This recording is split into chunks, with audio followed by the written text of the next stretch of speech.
Hi, everyone. Hello. Happy Tuesday. Okay. Happy Tuesday. That's quite a sign over there. Okay, a couple of items for all of you at the top. President Biden promised to reach across the aisle and deliver results for families across the country. And today, on the president's 203rd day in office, in case all of you weren't counting, 19 Republican senators joined the Democratic caucus to pass historic infrastructure legislation. The most important piece of this to the president is not the bipartisan piece, which of course he is pleased to see the opportunity to work with Democrats and Republicans, but that this will deliver huge benefits, millions of jobs to the American people. It will deliver clean drinking water and high-speed internet to every household in the country. It will help us tackle the climate crisis by electrifying school buses, building electric vehicle chargers across the station, upgrade our power infrastructure to be resilient against natural disasters, and it will rebuild roads and bridges and modernize America's airports, rail, and public transit systems, something that even our Secretary of State talked about yesterday in terms of its benefits to our competitiveness around the world. And this legislation will create benefits in communities across the country for decades to come. So we are pleased to see the progress. Looking forward to the next step. Also wanted to note for all of you that as a part of our ongoing efforts to boost vaccinations, meet people where they are with information about the vaccines, today Dr. Fauci is doing 5 Q&A conversations on Instagram and TikTok with millennial, mom influencers, and Gen Z influencers. Throughout the month of August, Dr. Fauci will do weekly conversations and questions with notable influencers that aim to reach specific audiences we are looking to boost vaccination rates with, alongside many of the other specific efforts we are already doing, including amplifying local Black doctors across the country and local media interviews and partnerships with PTA organizations and doctors to incorporate vaccination information into sports physicals, so continuing to take a range of steps. Finally, since we didn't do a briefing yesterday, I wanted to take a quick second and address the IPCC from yesterday, the Intergovernmental Panel on Climate Change report that came out. What the IPCC told us is what President Biden has believed all along. Climate change is an urgent threat that requires bold action. Since his first day in office, President Biden has taken unprecedented, bold, and swift action to tackle the climate crisis. He rejoined the Paris Climate Agreement on day one, restoring leadership at home and on the world stage. The United States hosted a first ever U.S. Global Climate Summit for 40 world leaders to encourage strong and ambitious commitments to reduce their emissions. We committed to bold, ambitious climate goals, including reducing emissions from 2005 levels by 50 to 52% in 2030, producing 100% clean clean electricity by 2035, and reaching net zero emissions economy-wide by 2050. And just last week, the president announced steps to drive American leadership forward on clean cars and trucks. Finally, it doesn't stop there. Obviously, a step forward with the bipartisan infrastructure deal today, and his Build Back Better agenda will set America on the path towards clean energy, clean cars, clean buildings, and cleaner industry, all in a way that will grow our economy, create jobs, and enhance America's competitiveness. Darlene. Thank you. On the other news of the day, what is the president's reaction to Governor Cuomo stepping down? And did anyone in the White House reach out to the governor and sort of nudge him to leave office? Well, first, let me say the president made clear his views last week, and those stand. Our view is that this is a story about these courageous women who came forward, told their stories, shared their stories, and an investigation overseen by the Attorney General that, of course, concluded today in an outcome that the president called for just last week. I know a number of you have asked whether the president has talked to the Attorney General since this report came out. The answer is no. Whether we had a heads up on this announcement today, the answer is no. You said the Attorney General in New York. I'm sorry, the governor. Yes. Can I finish? Yes. Thank you for that clarification. Any plans for the president to now reach out to talk to the governor now that he has announced that he's going to step down? No plans that I'm aware of, no. How ticked is the White House that he chose today, Infrastructure Day, to make the announcement? Well, Darlene, what I can assure you of is that the American people across the country who are commuting back and forth to work, driving their kids to camp, worried about whether their kids have access to clean drinking water, focused on whether schools are going to have the resources they need, are most focused on the fact that 69 members of the Senate, 19 Republicans joined the Democratic caucus to take an important step forward. That's my bet in terms of what people are talking about at home. Go ahead. You got on Afghanistan, we're still a few weeks away from the president's initial deadline to withdraw all U.S. troops from the country. We're now seeing so many cities fall to the Taliban. Is the president frustrated by this at all? Well, the president, there are difficult choices every commander-in-chief has to make on behalf of the American people. And President Biden was very clear when he delivered his speech in May, announcing his decision that after 20 years at war, it's time for American troops to get home. I would also note and just harken back to some of the points he made when he made that speech that were the drivers for his decision.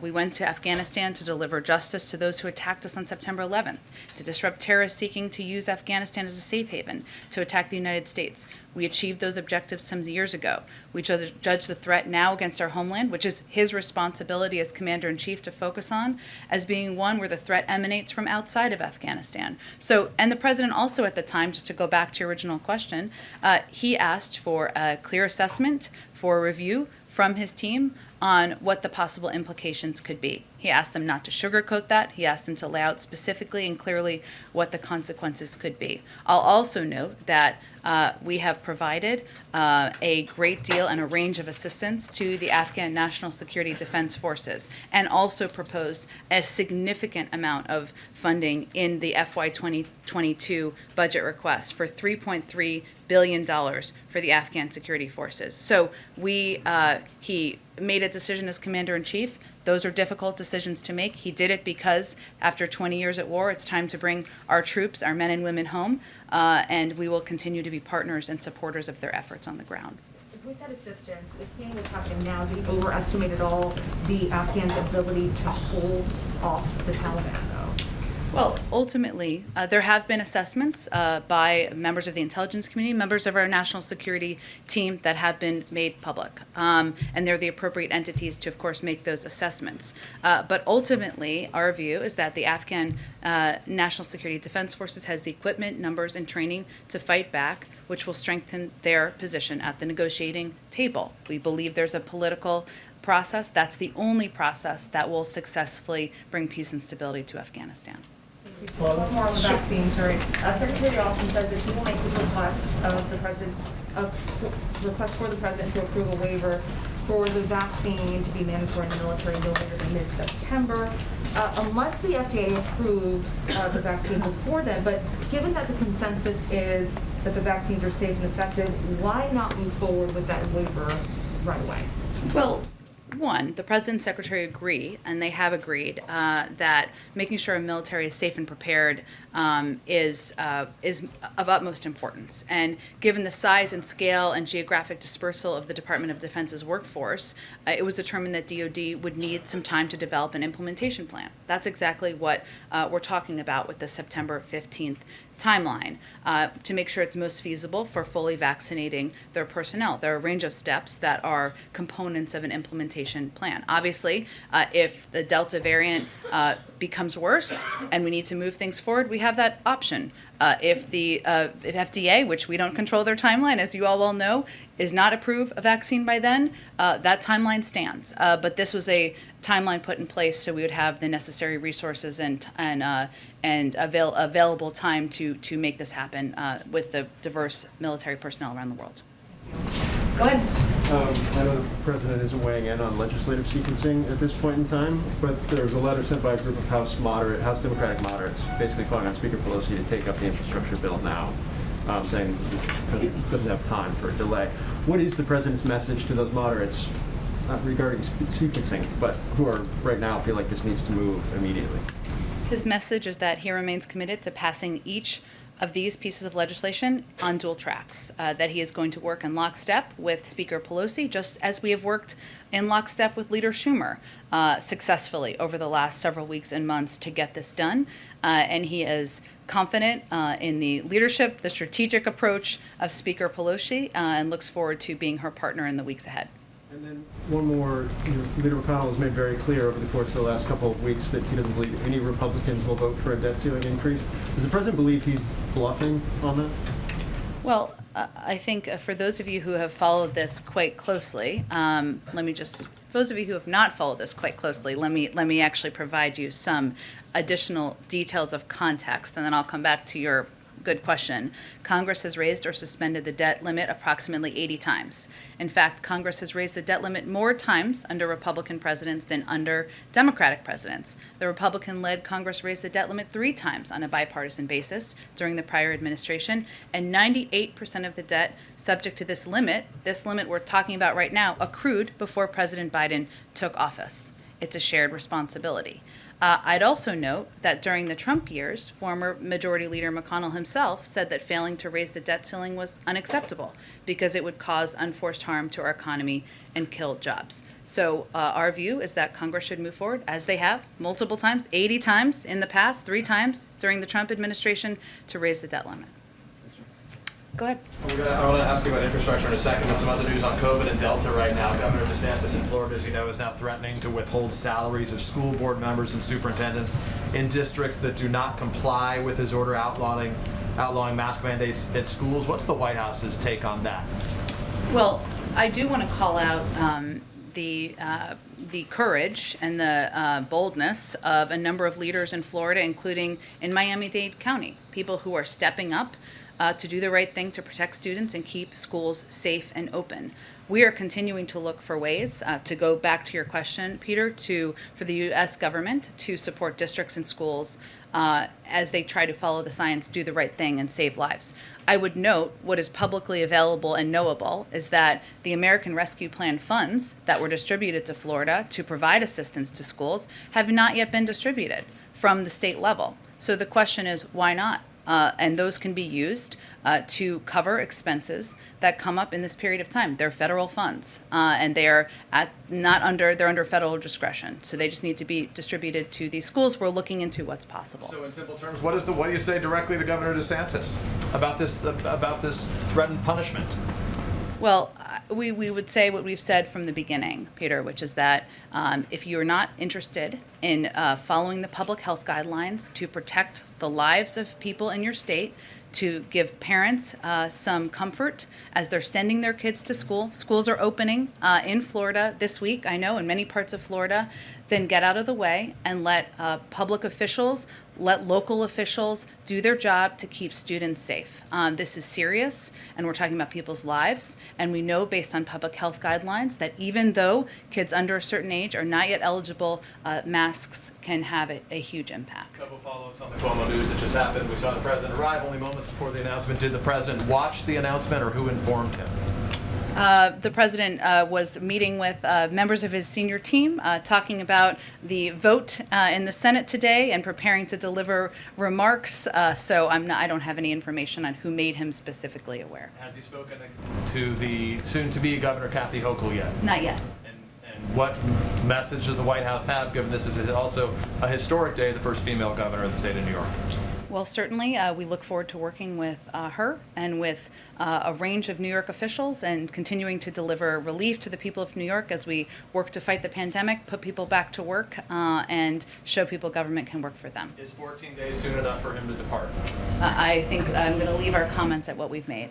Go ahead. Thanks, Jen. First about immigration, the Washington Post's editorial board wrote, after looking at everything happening at the border, that the administration has driven a policy whose incoherence has yielded pressure at the border that may cost Democrats control of one or both houses of Congress. Is there any plan to try to do something different down there?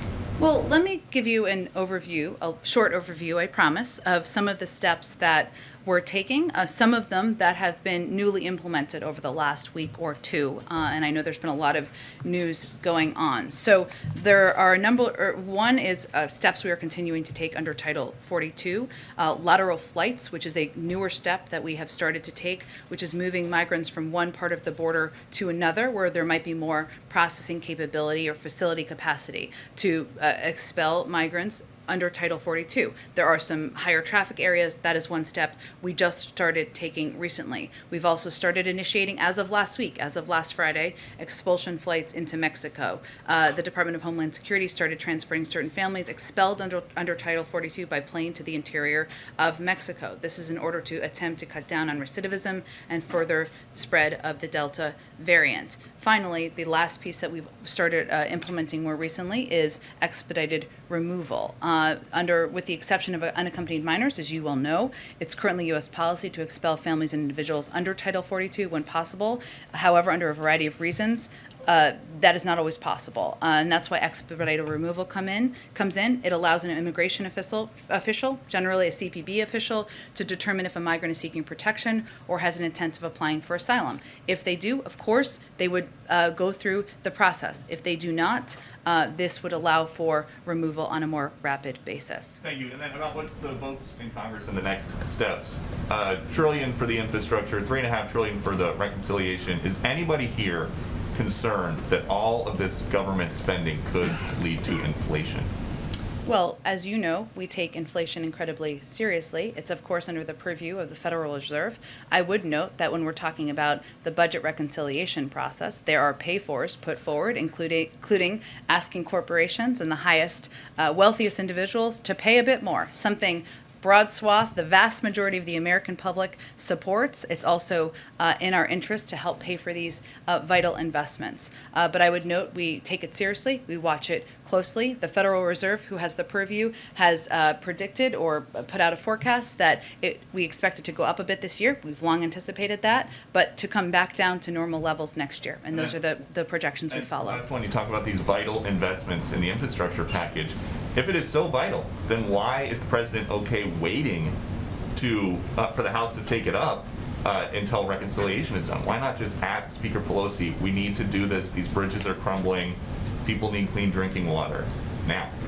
Well, these are vital because they're long overdue, and it's important to modernize our infrastructure and make sure kids have access to clean drinking water. It's also designed as a plan that would be implemented over the course of 8 years. It wouldn't be a huge injection immediately into the economy, to go back to your prior question. And we are confident and comfortable with the strategic approach of Speaker Pelosi. The president, of course, looks forward to signing each of these pieces of legislation into law. Go ahead, Ed. A few cleanup items on all the good questions already raised. Okay. Can you recall, or can you help us run down the last time the president would have ever talked to Kathy Hochul? I realize you may not know that right now. But, Sure, I'm happy to check, and we can get that back given to all that of they you as well. Share a lot of similarities in terms of their politics and whatnot. Undoubtedly, that happened at some point. On the DeSantis Florida situation, you mentioned the relief money that's heading to Florida. Are you guys aware of any mechanism you could use to withhold federal funds from Florida if the governor keeps up this kind of activity? I don't have any announcements to preview today. Obviously, we don't want to hurt the people of Florida. We want the people of Florida to continue doing what they've done, which is to go out and get vaccinated, make sure they're protecting themselves and their neighbors and loved ones. What I was really speaking to at that point is these schools being under the threat and their administrators of not getting pay. And certainly we're looking into that and how we could help address that. You are looking into a workaround if need be, if the governor withholds funds. Well, again, it's knowable that the American Rescue Plan school funds have not been distributed to across the state to all the schools that would be eligible, but we're continuing to look into what our options are to help protect and help support these teachers and administrators who are taking steps to protect the people in their communities. Two other quick ones.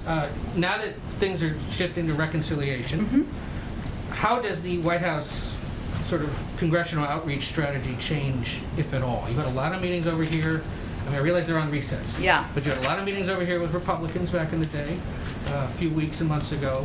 What is the president, vice president, the legislative team doing now to ensure that all 50 Democratic senators and eventually all members of the House are on board with this? Well, I probably will have an updated number at some point, but as of late last week, we had done about 375 engagements on just the reconciliation package with member offices and members. So that will, of course, increase, and those numbers will continue to grow. And the president will, of course, members are in their home districts, they're on recess, but he will be picking up the phone, as he did quite a bit over the weekend, to have conversations with members, address any concerns or questions they have, and work to get this piece of legislation, also both pieces, I should say, across the finish line. And if it will help move things forward to bring people to the Oval Office, I'm sure he'll do that when people return in September as well. And ahead of Thursday's census data release, curious what the White House and your party might be able to do to stop Republican state legislatures from drawing or redrawing lines in ways that you guys are worried about. You obviously have the presidential bully pulpit. You currently have the congressional majority, but you don't control a lot of the state houses where most of these lines are going to be redrawn. So how is the White House, the Democratic Party, thinking about this fight to come? You are right. The census will be releasing data used by many states for redistricting on Thursday. So 2 days from now, I will say that the career experts at the Census Bureau who did this data have taken the time needed to produce the high quality statistics that the public expects and deserves. We obviously haven't seen the data they are releasing, so we aren't going to weigh in further at this point in time.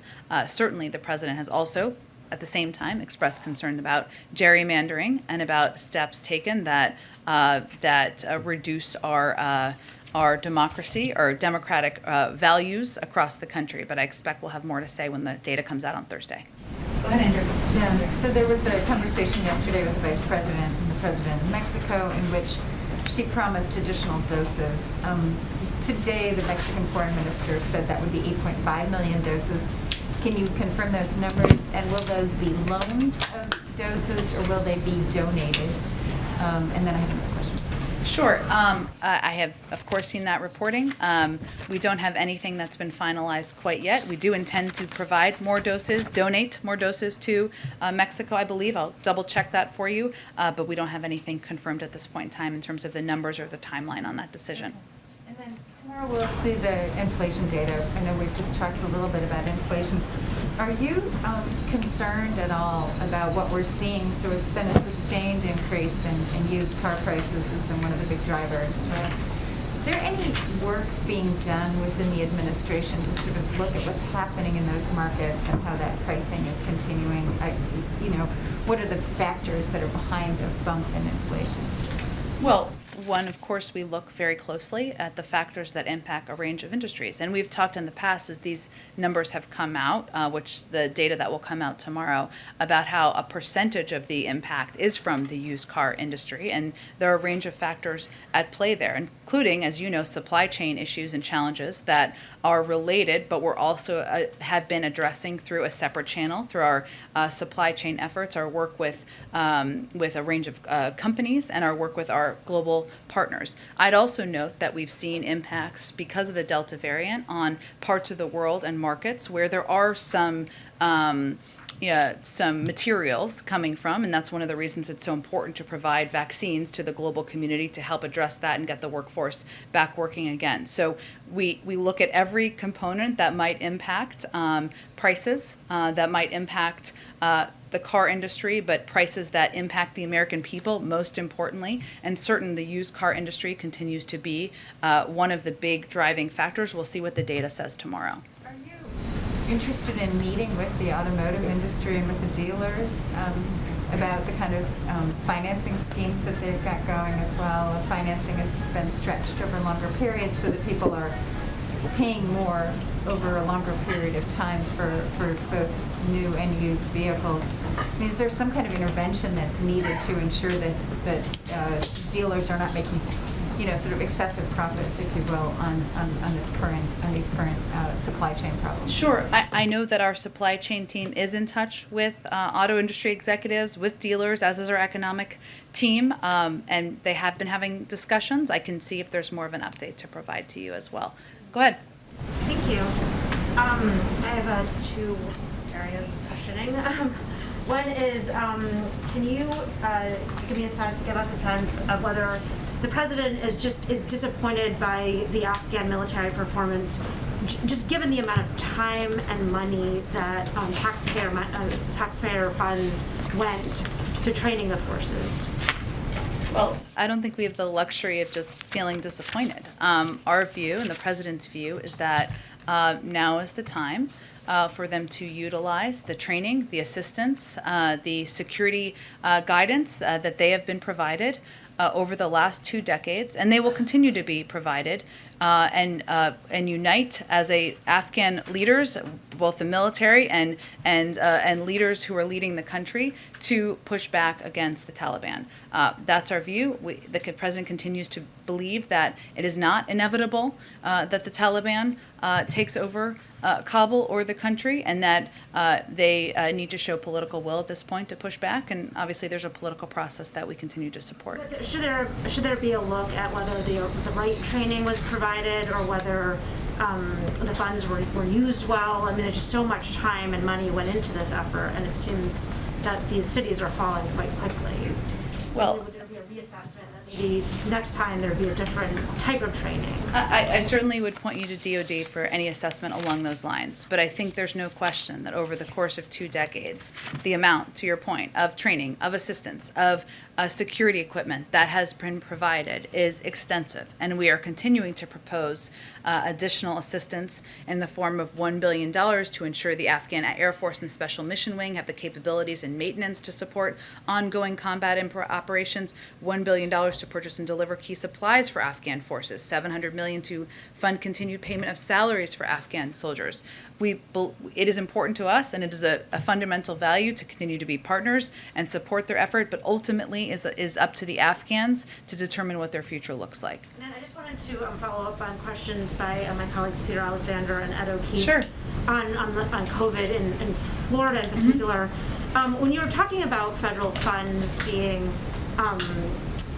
used in some way to affect an outcome with the state school districts, can you describe whether you're talking about sort of paying these funds directly to the school districts, or you're talking about withholding funds? Like, what is sort of the flow of funding, and what is the amount that we're talking about? Sure. I don't have in front of me how much Florida was allocated through the American Rescue Plan. I'm sure we can get you that number, but that in the American Rescue Plan allocation, or in the guidelines for parameters for how that money could be spent, certainly paying for salaries is a part of that, or could be a part of that, and could cover those needs for these officials. And now that money would have to be distributed. But the Department of Education is looking at options. I'm not making a threat of withholding. Certainly we don't want to hurt the people of Florida, but we're looking at a range of options to support the public health officials, the teachers, and officials who are trying to protect students and their communities. And just quickly, is this limited to Florida, or are there other states and school districts where there are similar dynamics at play? I'm sure we can check on where allocation has been distributed or not. Obviously, it's only a handful of states that are putting in place measures that make it more difficult for education leaders in the education field to protect students and their communities. So it doesn't apply necessarily nationally because of that, fortunately, but I'm sure we can look at the data state to state. Go ahead. Quick question following up on the border. There was a filing yesterday in the Flores settlement that described, quote, shockingly deplorable conditions. This is at emergency shelters at 2 facilities in Texas. I do realize one of them is under investigation, that being Fort Bliss. But given that there's another one in, I believe it's Pecos, Texas, the administration's strategy was framed early on to move kids out into HHS facilities, into these very facilities that are emergency shelters. That's what we were told over and over again when we saw those high numbers in CBP facilities. So given that these very shelters, the ones that the administration wanted to move kids into, out of CBP facilities, are now being described as shockingly deplorable, what's now the strategy to both improve conditions but also move those minors out of CBP facilities at a faster rate? Well, that's always our objective. Both of those is always our objective. And the mission of HHS is to safely care for unaccompanied children until they can be unified with a parent or a vetted sponsor. We want to do that as quickly as possible. We also don't want to put kids in the hands of people who are not vetted. So there is a balance there. I will say that we are continuously working to improve the conditions and services required to safely care for children. So currently, I know we've talked about one of these facilities and the IG investigation, which we've been supporting and we have been participating in, and a number of the conditions have been improved at that facility. In the Pecos site, it has an on-site clinic with various medical services, including pediatricians, nurses, mental health professionals, physician assistants. It is compliant with the required ratio of medical and clinical staff to unaccompanied children. The children receive educational and recreational activities, including reading, art, indoor and outdoor games, journaling, and dance. And children at Pecos also have access to provided laundry service, calls to homes, appointments with legal and counseling. And currently, the children at the intake site at Pecos meet with a case manager weekly. We are continuing to assess and make sure children are treated with humanely, treated with care, and treated and kept safe until we can connect them with their families or a vetted individual to care for them further. Given all of that, I mean, is the administration satisfied with the conditions, specifically at Pecos, or would it support a similar investigation that's going on into Fort Bliss? Well, that would be up to the Inspector General. We have, again, we remain committed to continuing to improve conditions where there are any concerns arise, and we'll continue to do that at this site and any other where they arise. Just one more. Has the administration, I mean, why haven't we seen like a supplemental request at this point? I mean, capacity has been an issue now for what, 6 months, I mean, at the border. Is the administration considering that at this point, and do you still identify capacity as an issue at the border? Well, I think capacity issues we've made huge improvements on. Specifically talking about beds in HHS facilities. Correct. I know what you're saying. Yeah. We've made huge improvements, and when we've had this conversation a couple of months ago, the conditions were different. I mean, people were in the Border Patrol facilities for far too long.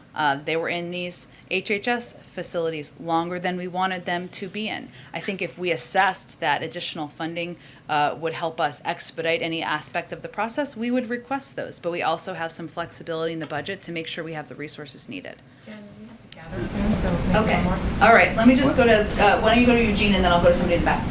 Back on inflation, what does the administration have to say to people who, for example, aren't getting raises or essentially making less than they did 2 years ago? Inflation, you said? Yeah. Okay. Making less than they did 2 years ago, because it's really hard for Americans to hear, focus on these long-term investments. This is going to be temporary when they're dealing with those issues right this second. Well, I would first say that one of the steps that we've taken as an administration is to provide a range of assistance to the American people, whether it is in the form of $1,400 checks or the form of the child tax credit that the president has advocated for a multi-year extension of, or whether it's the form of unemployment benefits that people will continue to receive for the coming weeks. We understand this is a period of time as the economy turns back on, as we're recovering from a pandemic and these dual crises are related, where people needed extra assistance. So we did exactly that. We also knew that as the economy turned back on, there would be a range of impacts. One is prices going back to pre-pandemic levels in some industries. One is we're seeing, of course, the impact, as Andrea was asking about, of the supply chain shortages that have impacted some industries as well, the used car industry and others. And we're working to address each of these components and challenges in the economy as we see it. It's also important to note, though, because we rely on the Federal Reserve for projections, that they are projecting to come back to normal levels next year. And this is still foreseen as a transitory impact on prices. I'm just going to go to one in the way back. Okay, why don't you go ahead? Jen, 2 questions. Yep. First, what's the White House guidance now on outdoor events? We just had Lollapalooza in Chicago. There will be others. So what should people do? Should they be masking in outdoor events? Is there sort of a capacity past which people should mask outdoors? And second, I just want to be clear, are you encouraging school districts in Florida and Texas specifically to resist the governors in those states and impose mask mandates? Well, we're certainly encouraging any officials and local leaders to follow public health guidelines to save lives. On the first step, it's not White House guidance, it's CDC guidance. That has not changed, and they have put out pretty clear, detailed explanation on that, so I'd point you to them. All right, thanks, everyone. Thanks, Jen.